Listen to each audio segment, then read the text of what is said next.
Josh, my buddy, it's been too long since we last spoke. I'm doing fine. I'm excited about taking back Trump's America. For me, it's not just a book, it's a mission that it's embodied in the title. We are at a critical point in time. And as we speak, the stock market's falling apart, our economy's in shambles, inflation is raging. We've got issues on the southern border. We got Putin and Xi Jinping internationally causing all sorts of trouble. And it's all because Joe Biden, rather than Donald Trump, is in the White House. And it's also because Nancy Pelosi, Speaker of the House, Kamala Harris is the President of the Senate. And my mission, Josh, with this Taking Back Trump's America book is twofold. It's first to take back the House of Representatives. I don't believe that we can win the White House in 2024 unless in November we roll Nancy Pelosi out and on her way down to Jupiter, Florida. That would make everybody in this country safer and happier.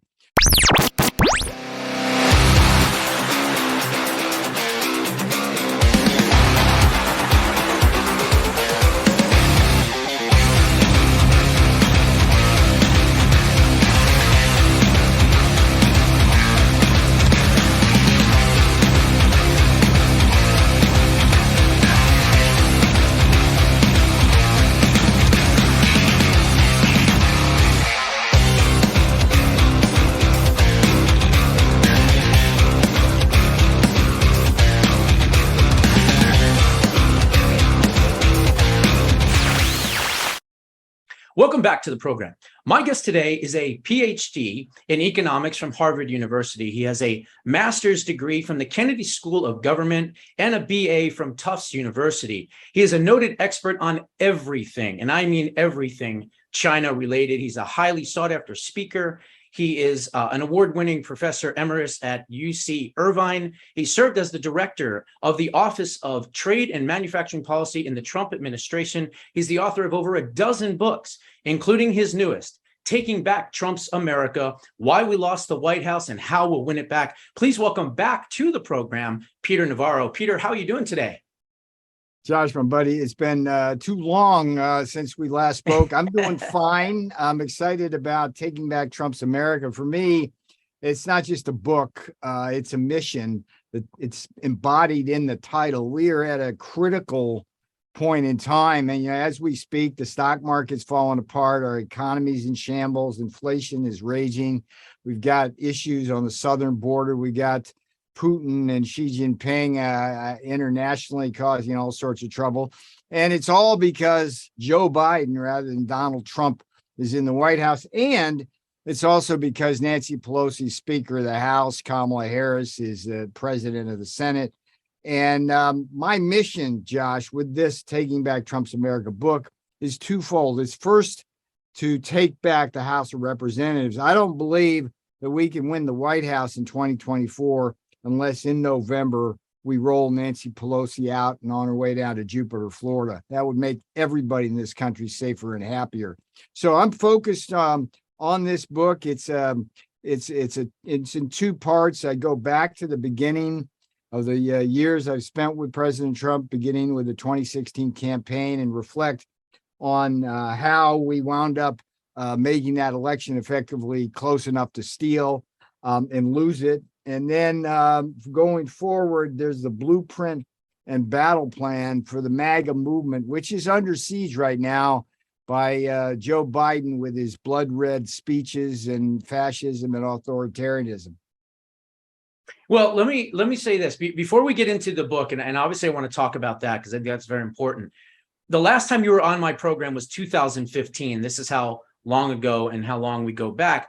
But you were on the show promoting your book at the time called Crouching Tiger, What China's Militarism Means for the Rest of the World. Now, you have sounded the alarm bells way before, the COVID pandemic and all these other things that have happened. And China has only grown in strength since your warnings many years ago. They've taken over Hong Kong. They have built up their military in the South China Sea. They have prepared and propped up North Korea. They have threatened, of course, to take over Taiwan, and they have infiltrated our media and our own politicians. Now, they released this bioterrorism weapon. I think this was like the final curtain call, if you will. But what I can't understand for the life of me is why these politicians, and more importantly, I would say our military, does not take the threat from China seriously. Why is it that they think that they can either negotiate with these people who are hell-bent on world domination?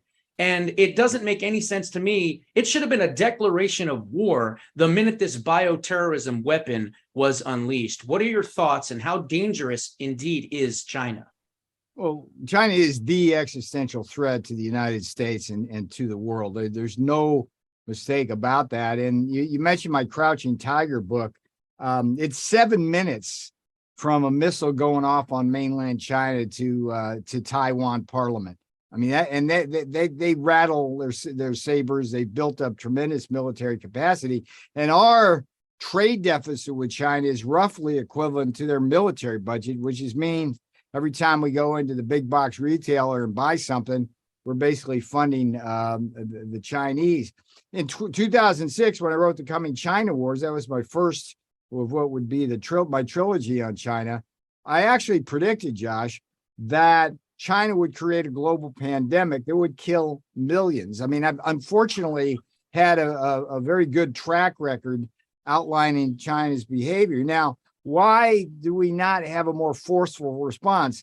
I would say that President Trump, to his credit, changed the attitudes in America. I think for the first time, the American public recognizes China for the existential threat he is. But as I document in the Taking Back Trump's America book, the White House itself was a microcosm of that internal struggle. I was the China hawk in there. Steve Bannon was there for 6 months. When he left, I was effectively alone. And then I had to fight all these Wall Street guys who wanted to coexist with China, basically on behalf of their Wall Street corporations and hedge funds who love to offshore jobs. It comes down to money in politics as to why we've not been able to crack down on China. And by the way, it's not just the Wall Street money going to people in politics here in the U.S., it's the Chinese money. The Chinese are very good at unrestricted warfare, using our own institutions to turn them upon us. So my Taking Back Trump's America book, one of the big parts of the book talks about how we as a White House failed to follow through on our Tough on China platform. We were tough, but we were not as tough as we could and should have been. And I go through, for example, the failure to eliminate Huawei as a threat in the 5G space, ZTE in the semiconductor space, TikTok and some of these social media companies, Josh, which track all of our information, ByteDance. And the big thing that got away from me, Josh, and I think it was just my biggest failure in the White House. I wrote a beautiful executive order, which I think would have put Trump back in the White House for a second term.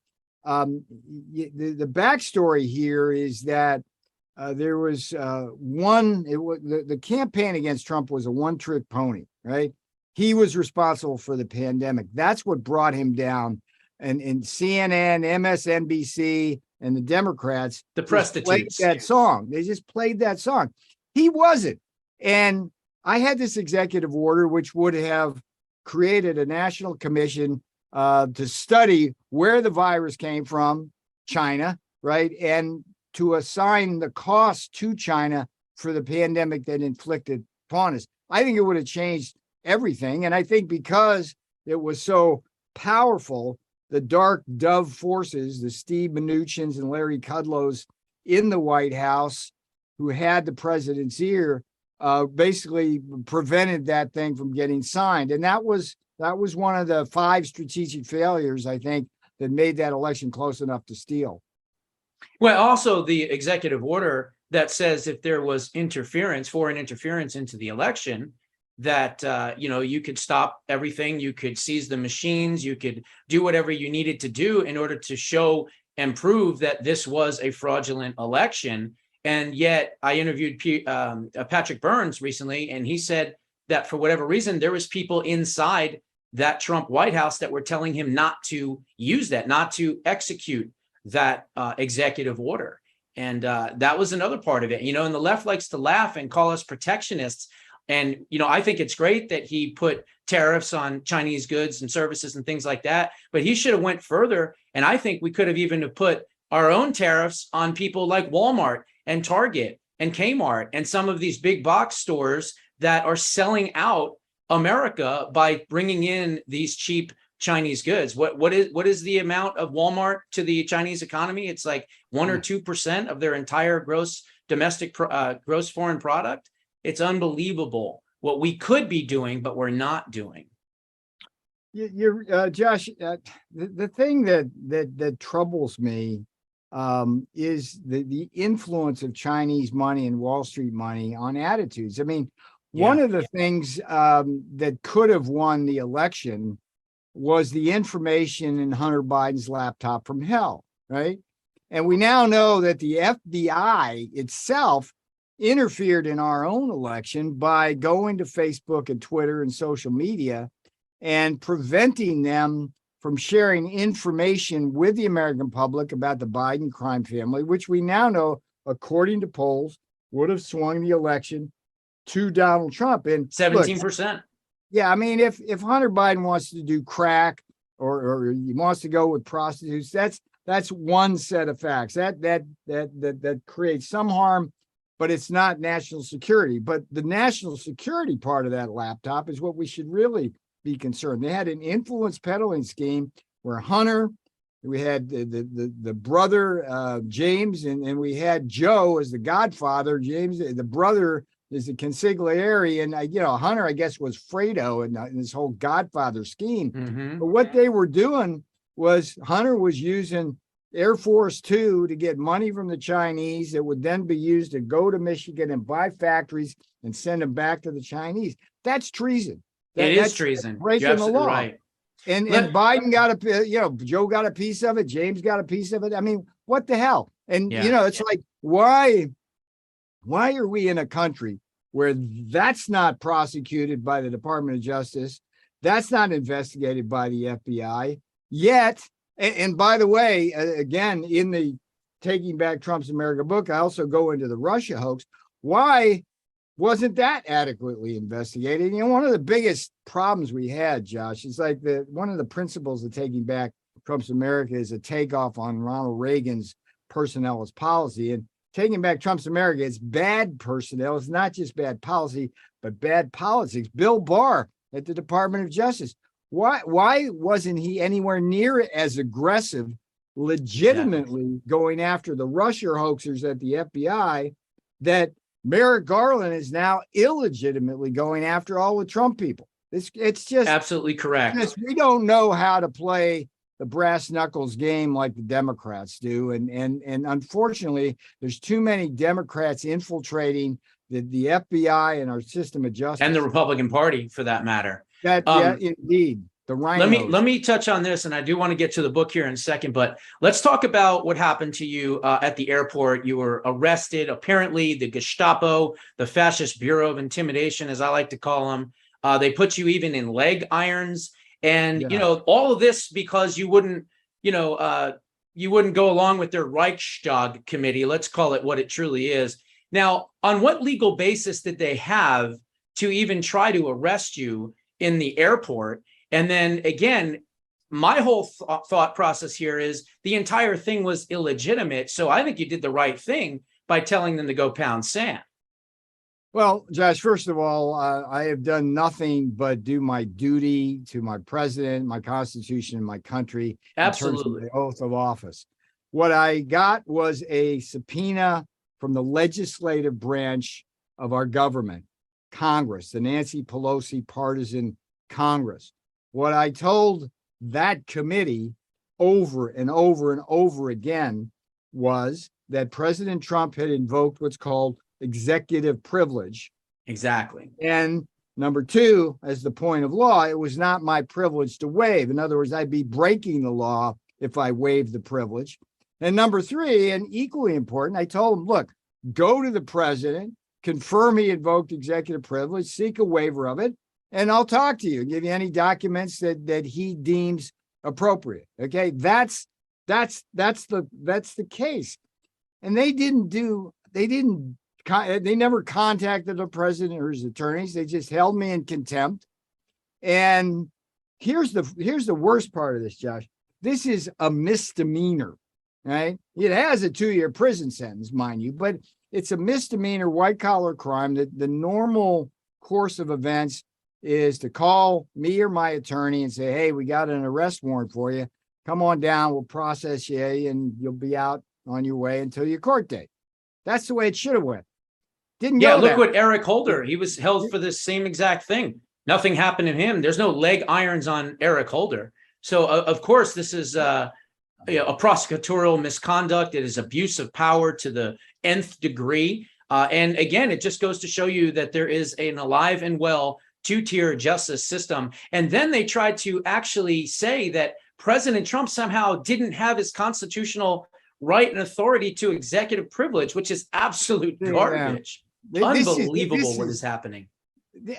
Look, a big reason why I'm standing up for this, besides my honor and my duty, is like there's some interesting law that needs to be settled in this area if we're going to preserve executive privilege in this constitution and country and separation of powers. I mean, I 3 days before I got arrested, I filed a civil suit in which I pointed out, among other things, that it was a fanciful and absurd notion for Joe Biden to be able to think he could strip Trump of executive privilege and me of testimonial immunity. It's just, there's no law for that. And if the sitting president can strip his predecessor of that, then you don't have executive privilege, or you don't have testimonial immunity. The other twist in this whole thing is that, I'm being prosecuted by the Department of the Dual System of Injustice, right? They have a more than 50-year policy, Josh, that says that if I get a subpoena as an alter ego of the president, Congress comes to calling, I don't go. That's their policy. Right. So, but they're breaking their own. They violated their own policy. They're breaking their own policy. They're breaking their own policy. Let's talk about your incredible, explosive, brand new book, Taking Back Trump's America, which basically tells the story, or the interior secret story, if you will, of the traitors. Let's call them what they are: the people that were going against the president in secret, behind his back, going to the media, all the leaks, everything from Mattis to Kelly to all the others. But then you named the book Why We Lost and How We'll Win It Back. Well, we didn't lose. That's the thing. And I know, of course, the FBI and the Department of Justice, anybody that denies the election, wasn't stolen or whatever is, a crazy person and conspiracy theorist. But the reality is there's no way, it was mathematically impossible that President Trump lost the election. So I'm just curious why you used that in the title of the book itself.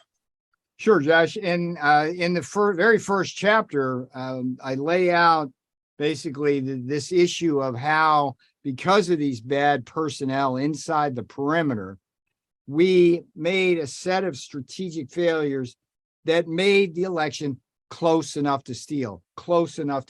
It should have been a landslide. If we hadn't had those bad people inside the perimeter making those mistakes and harming the president, it would have been a landslide. But remember how thin the margins were, right? It's 12,000, 11,000 votes in Georgia and Arizona alone. And the problem we had, if you look at, for example, Jared Kushner, he was the de facto campaign manager. He was the captain of the Titanic. He ran arguably the worst presidential campaign in history. And it was such a contrast to the beautiful Steve Bannon masterpiece in 2016. 2016, I was there. We had 20 people on an airplane barnstorming around. We had 100 people at the Trump Tower war room. I lay this all out. You're one of only 3 that made it from that time to the end. It's a great story. And it's like, wow, we did it, right? We had our message, we executed. And we fast forward to 2020, and Jared Kushner, there's a chapter in the book about how he was spending money faster than monkeys with flamethrowers, just burning it up. I mean, it's just crazy stuff. And so going forward, this is, I think, the most important part of the book, Josh. It's the forward-looking part. I want to make sure we don't repeat the mistakes of the past. But in terms of the battlefield that we're facing, one of the contributions of the book is to explain clearly the difference between MAGA Republicans and Trump, Rhino Republicans. Yeah, and this is important. And if you walk through it real quick, it's two triangles, right? The Trump Republicans and Rhinos agree on low tax burden for the middle class, low regulatory burden for small business, and strategic energy dominance. Yeah, we love that. We unite on that. Mitch McConnell, Donald Trump, kumbaya on that. The problem is, Josh, it's the other, what I call the iron triangle of MAGA. It's the end to endless wars, which Trump Republicans love. It's securing our southern border, whereas the rhinos want cheap labor streaming across. And most important, this was my job at the White House, it's bringing home our manufacturing base and supply chains, both for economic and security purposes, through policies like Buy American and tariffs. And Wall Street hates those, the rhinos hate those, and it's just was a constant struggle inside the White House. But like after Joe Biden went blood red on us in his MAGA speech and condemned everybody in MAGA as domestic terrorists, I think Taking Back Trump's America book will be helpful. Just read it and you'll be able to explain better in simple terms what we stand for: prosperity and security. That's it. Peace, fair elections. So my mission now, Josh, is to focus like a laser beam, legal issues notwithstanding, is to win back that House in November and strip Pelosi of the gavel, take away her ability to weaponize the investigatory powers of Congress in a non-constitutional way. So that's what I'm focused on, sir. Well, that's a great focus, but let's just say we win huge in the midterms, and let's say we win the Senate, and maybe we have a 4 or 5 seat majority in the Senate. If Mitch McConnell and Kevin McCarthy are the leaders in the House and the Senate respectively, we are going to do nothing but manage the decay for the next 2 years rather than exact real change. I've come up with a blueprint of how Republicans can win and win big, and that would be a contract from big government. You know, tell people, hey, the minute we get in, we're going to defund this program for the IRS. We're going to make sure that there's no vaccine mandates. We're going to make sure that we have election integrity. And they didn't do any of this stuff. They didn't do anything that Newt Gingrich and the 1994 Republicans did, where they signed the contract, you know, with America, and they actually had these candidates sign this pledge, and they didn't do any of that. You want to talk about having one party, the Democrats, completely implode, and the Republicans are just sitting there going, let's just watch them hang themselves, and we're not going to say anything. We're not going to make any sudden moves. And I'm sorry, but that is not a winning strategy overall for the country. In the Taking Back Trump's America book, I have a set of observations on Kevin McCarthy as well as on Mitch McConnell, starting with McCarthy. I mean, McCarthy created effectively that Jan 6th witch hunt when he refused to put any Republicans on that committee and allowed Liz Cheney to step in there impersonating a Republican. And then the Republicans had no say. That was felony dumb. And I'm paying the price for that. Steve Bannon's paying the price for that. Donald Trump's paying the price for that. It's absurd. And Kevin McCarthy just spent $5 million in the congressional race in New Hampshire in District 1 to beat a Trump candidate, and she won by 10 points. So smoke that, Kevin. And by the way, you need to get out of there. Mitch McConnell, look, that guy, there's a whole chapter on him about how he continually stabbed the president in the back. Yeah, Mitch was always ready to get judges through the process. We did that, and good for Mitch, good for the president. But we could never get our appointees to the deep state bureaucracies in at the top on a timely basis, Josh. And you know what that meant? We couldn't clean house there. And by the way, Mitch never loved our tariff policies or trade policies, and he did everything to screw those up. So Well, you're I mean, absolutely his right. wife is, probably a main reason for that, not to mention all the corruption around him and, of course, McCarthy. So here's the frustration coming from the grassroots, from the MAGA, from the America Firsters. Why is it that we have to settle, if we win the House and the Senate, with the two chicken McNuggets, McConnell and I don't McCarthy? think we do. I mean, I've said repeatedly that if we take back the House and it's not Trump Republicans in charge, it's all for naught. We'll get the same old BS. So that's part of the Taking Back Trump's America blueprint and battle cry. Take back the House for Trump Republicans. So get out there and help them. There's a lot of candidates out there who need the help of your audience here. It's like time and money. Give that to them. Find a race that's a toss-up race that we need to win. We have a MAGA Republican sitting in there. The Caroline Leavitt case in New Hampshire's a pretty interesting case. You got Joe Kent out in Washington, in the state of Washington. You got Peter Hernandez out in California. You've got all sorts of races. Kerry Lake here going on. Well, the governors, look, we get the troika. Okay, Kerry Lake in Arizona, Tudor Dixon in Michigan, Doug Mastriano in Pennsylvania. Get involved. And the secretaries of state races are important as well. Oh, God, there just doesn't. Mark Fincham in Arizona, Christina Caralla in Michigan. And in Pennsylvania, you get a twofer with Mastriano because he effectively is the secretary of state there as well. Yeah, these guys are all great patriots, all of them. They're all great America Firsters. And, it's amazing to think that people that support America First and law and order are somehow seen as the outsiders. I mean, it's amazing how the script has flipped in the past, 15, 20, 25 years, whatever it may be. Now, I'm not going to ask you this question and want a definitive answer because we have a feeling he's going to do it. But assuming President Trump runs and wins, is he going to learn from his mistakes and clean house in Washington, get rid of the bureaucracy, all those people that are stuffy, that are stuck in these permanent jobs at the Pentagon, Department of Injustice, the Fascist Bureau of Intimidation, all of these places? Is he going to do that? Has he learned his lesson, or is he going to do what he did this last time?